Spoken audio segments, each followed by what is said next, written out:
you shall know the truth, and the truth will set you free.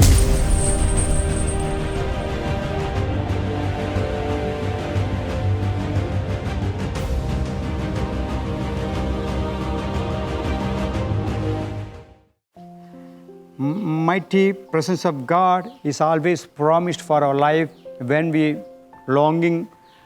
with a longing heart look to Him and seek His presence and seek His face all the time.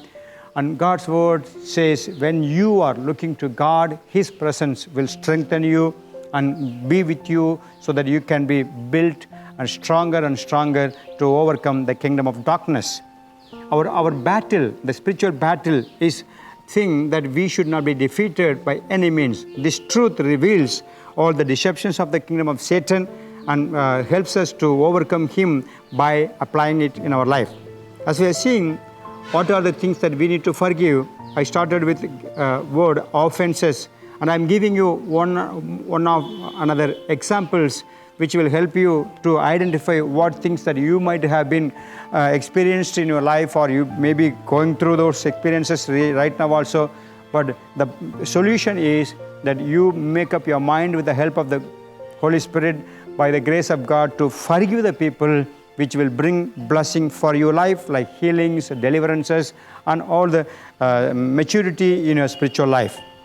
There are so many examples that I can give. Another example I want to give you is the people who put you to shame.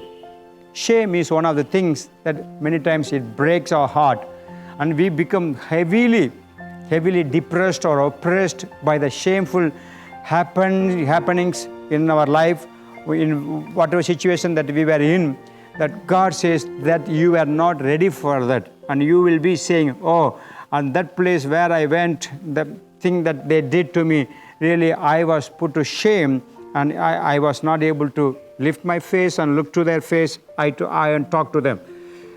Being put to shame is one of offenses. God says it has happened, but it's not going to make you to retaliate or revenge, but instead forgiveness is the way that God wants to deal the problem and heal the inner man. We know what happened in the time of David.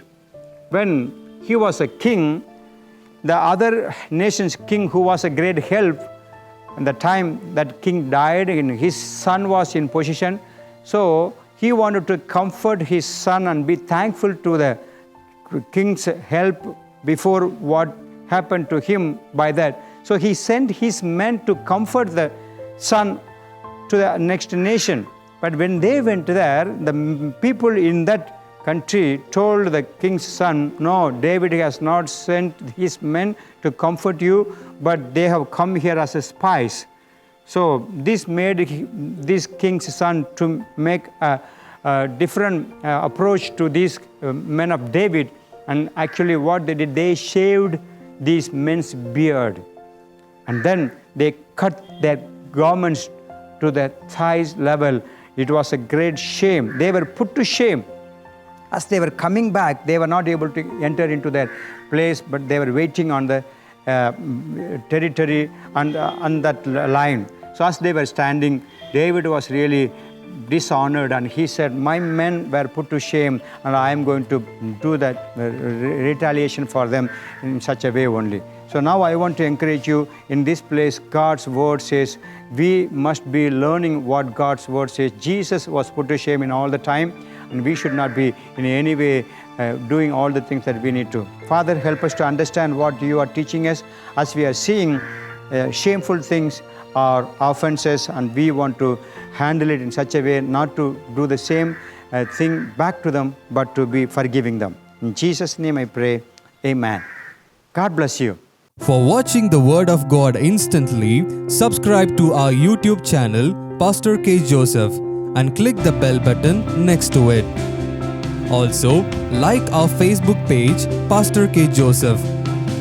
Download our GHM app from Play Store to get updated with our church services, Bible studies, sermon notes, videos, audios, and much more.